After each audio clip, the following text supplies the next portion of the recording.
15 dienos aktas atsirado ypatingomis politinėmis ir karinėmis sąlygomis.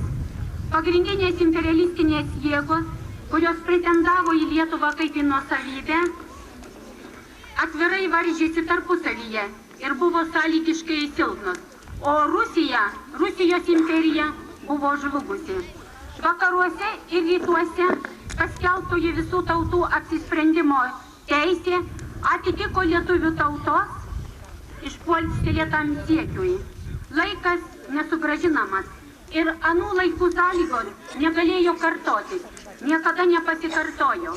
Tačiau Lietuvos nepriklausomybės aktas lieka mums ir kaip nepamirštamas dokumentas, ir kaip pamokantis dokumentas.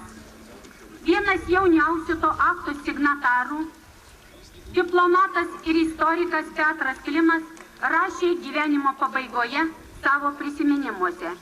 Mes pasirašėme nepriklausomybės siekimo aktą bendrą visiems lietuviams, kurių pažiūrų jie bebūtų, jei tik nenutolė nuo savo tėvynės ir kurie brangina tėvų ir prosenelių palikimą, trokšdami savitos laisvės.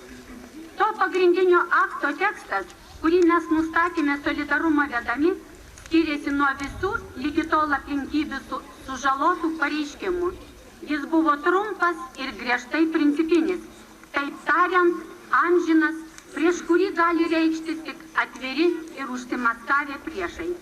Jo prasmė nesiriša su jokia visuomeninė santvarka. Taip jau išlaiko atstumo, komentuojama, įvertinama. Jie nėra Lietuvos žmonės. Savo šūkiais ir kalbomis jie stoja prieš Lietuvą. Šventės proga norisi jiems tarti, jeigu jų tokių yra. Atsikvošėkite šiandien. Nejau norite pasitarnauti blogiui. Juk sustabdyti dvasinio pakilimo, dvasinio laisvėjimo, pažangą. Apgaulingai skelbti vien kai kurių praktinių sprendimų klausimų sprendimą, tai būdas, kaip sustabdyti Lietuvoje vykstančią pažangą. Prieš pusę šimtmečio Lietuvoje prasidėjo pats barbariškiausias Lietuvos naikinimas ir prievartavimas. Ir šiandien, kada mūsų mažas kraštas ir jo darbštų žmonės vėl tiki savimi, vėl nori atgauti ir savo orumą ir pasitikėjimą, jiems yra reikalingas naujas mąstymas, nauja savimonė. Lai į šitą savimonę susijungia visa tai, ką geriausiai yra sukūrusi Lietuvos minties raidos tradicija, rūsti ir karti Lietuvos praeitis ir naują ateitį brėžiančios idėjos. Kelias į mūsų norimą ateitį, tai mūsų aiškinimosi kelias. Tebūnie, tai mūsų visų dvasinis ir pilietinis tikėjimas, tai mūsų valingas susikaupimas. Lietuva, mūsų visų Lietuva, kuri turi teisę gyventi, kuri nori gyventi, kuri gyvens. Ačiū uždėmesį. Dabar su jumis noriu mintimis pasidalinti Karito ir tremtinių atstovė Ieva Puidokienė.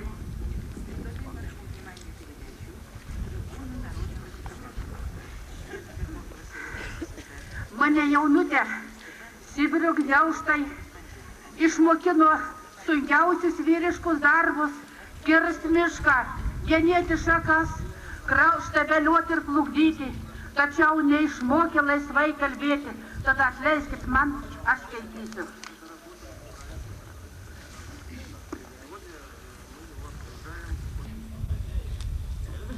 Ir dar labiau graži. Sakėsi matęs daug gražių Italijos šventovių, bet Lietuvos bažnyčios nenusileidžia grožiu. Miškai tai Lietuvos rūtos, niekur nėra tokių gražių medžių, tokių gražių miškų. Šitokiais gražiais žodžiais apibūdina mūsų mylima lietuvėlė svečiai, lankantys joje pirmą kartą. Mūsų bažnyčios didingai savo bokštais gynėsi nuo ateizmo maro ir sunkiausiais priespaudos metais guosdavo, ramindavo ir perspėdavo. Esi Lietuvos vaikas, išduoti tautos tikėjimo papročių tautiečius. Nežiūrint jos įspėjimų, raginimų, tauta per eilę metų prarado savo vidinį grožį, tyrumą. Praradusi vidinį pradėjo ardyti ir išorinį. Rūpti jai bažnyčios kryžiai. Tada pradėjo masiškai naikinti. Kaip jūs ten Lietuvos armijoje sutardavot? Buvo kelias tautybės, buvo žydų ir vokiečių ir lietuvio. Jūs tarpusavį sutardavot? Tarpusavį. Susitardom, buvo žydeliai, mūsų kopo, tiesiog žydelė. Buvo tokie, mes netyje, buvo tie, pasipirkdavo. Nelabai sutarnavo, netyje. Jei buvau lietuvos, buvau tiesiog, tada pajūriškis buvo visi. O dabar jūs man pasakykit, ką jūs veikdavo sekmadienį? Lietuvos armijos kariai. Sekmadienis, kad nebūtum tarnybos, šviesdavom, vesdavom į bažnyčią. Į bažnyčią eidom, kur buvo arčiau bažnyčiai, bet pusvadas įstatytom.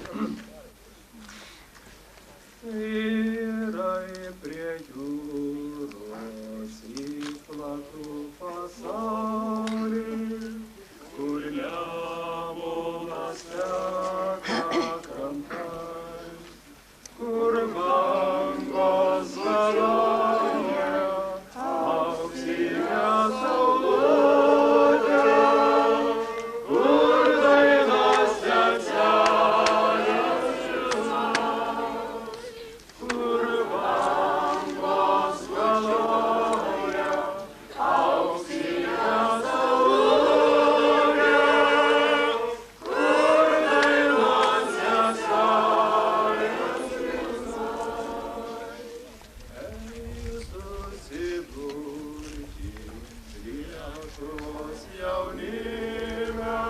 parašytas pareiškimas Suvienytų nacijų organizacijai dėl mūsų tautos šventės vasario 16-osios ir žmogaus sąžinės laisvės. Šiam pareiškimui padėjo parašą apie 10 asmenų, tame tarpe buvo ir aš. Po šio pareiškimo, kuris buvo perduotas, kaip sakiau, Suvienytų nacijų organizacijai, teko vesti dialogą su vidaus reikalų skyriumi, tai yra NKVD, kuris, pateikė, istoriją, kad tokios šventės nebuvo, kad čia yra išgalvotas dalykas ir panašiai. Bandė atkalbinėti, prašė parašyti pareiškimą, kad, jūs atsisakote savo, padėto parašo, kas nesupratote, nežinojote. Bet, brangieji pajūriečiai, ši data, kaip visi žinojo daugelis, bet bijojo, galbūt nebuvo tam sąlygų, kad padėti parašą, po kokiu pareiškimu ir panašiai. Širdį motulis Lietuvos ir šaukia mus rytojus naujas į dieną darbo ir kovos. O nelaimingoji tėvynė, užmiršk, ko vakar gyvenai, ir tuos, kurie tave paminė, vergijoje raudančią liūdnai. Dar gyvas tavo artojėlis, žaliajam vasaros lauke, ir žydi tavo pievų gėlės, rasa palaistytos vaiste. Dar bręsta varpos aukso gryno, kur sviro svėrės spūdimų, ir marios mėlynojo lino, prie numylėtinės namų. Aušra tekėjo ir užgeso, bet tėviškės dangus dar ne, dar jam rytojus laisvę neša, dar bėga bangos Nemune. Dar rymo kryžkeliuose kryžiai, dar koplytėlis pakeliuos. Eik, Lietuva, kur pasiryžai, ieškot ir ras laisvų dalios.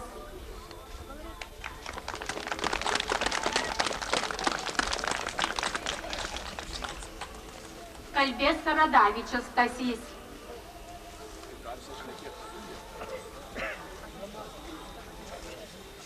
Lietuva. Šis vardas šiandien Pasirodo, tu visuomet buvai Lietuva.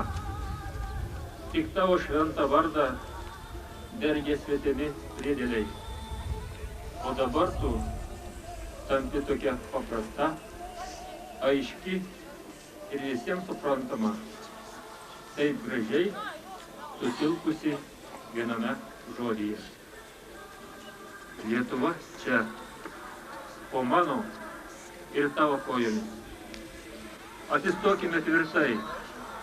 Taip, kaip tvirtai stovi šis nepriklausomybės ąžuolas. Ir nesilenkime jokiems vėjams. Būkime tiesūs. Lietuva čia. Pocius Kleopas. Aš gyvenau Vidžiaugų kaime. Nailonų polka Alytuje 1936 metais. Išėjome ginti, šalį ginti, o neteko net pamėginti. Didysis mūsų kaimynas priglaudė prie šono ir storą ir ploną ir sukūrė rojų, kuris visiems atrodė kiek tuščio iš viso.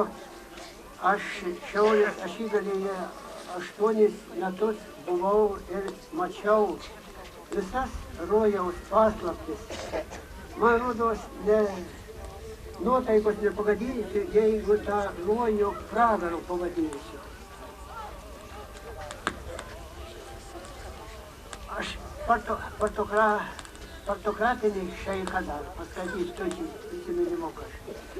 Žmogus laimė ir sutvertas, ir tos laimės yra vertas, o paskui kerštas gimsta, tas be keršto nenurimsta, o kada pačiam pavojus ir iš rankų sprūsta rojus, tada šaukia apie taiką, taikos deglą rankoj laiko. O kad deglas neužgestų, daug dar melo jis surastų, kad išgelbėt savo kailį, tik to kailį jis ir gaili. Liaudžiai reiktų susiprasti, už ką balsuos susirasti. Kas atgavo 100 kartų, tegu vaikšto jau prikatų. Jinai gyvuliuką jauna, tegu multina apgauna. Vietoj šienų šiaudų sauna, vietoj tvartų tegu jauna. Už žmogus įvertas laimės, tegu džiaugias mūsų kaimas ir miestai mūsų šalies. Laimė džiaugtis jau galės. Šitą šaiką iš tiesų gyrė prakaitą visų. Jei tos šaikos nepastarks Lietuvos pasaulio. Nepažinę laisvės, kurios mes taip ilgėjomės, kurios mes taip ilgimės ir buvome be mana, kad taip ir turi būti. Tačiau mes šiandien žinome, kad niekas net taip nežeidžia vargšo žmogelio širdies ir sąžinės, kaip rūpi tiesa.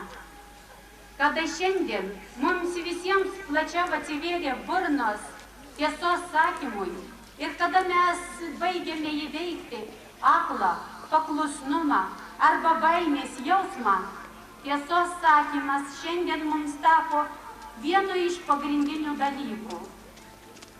Mielieji, mes šiandien esame pasirinkimo kelyje ir šiandien mes daug ką pajutome. Mes pajutome, kad vienintelis laisvo žmogaus vardo kelias yra mums kelias į laisvę, į demokratiją, į viešumą savo sunkią naštą. Mes kantriai įpratome siekti savo tikslo ir visada laimėti. Mes žengėme į priekį, negriaudami, bet kurdami. Mielieji, mes verčiame naują istorijos lapą. Ir ką mes jame įrašysime, kad ateinančios kartos be širdgėlos galėtų skaityti. Mielieji, rašykime tiesą, rašykime meilį, lai šį žodį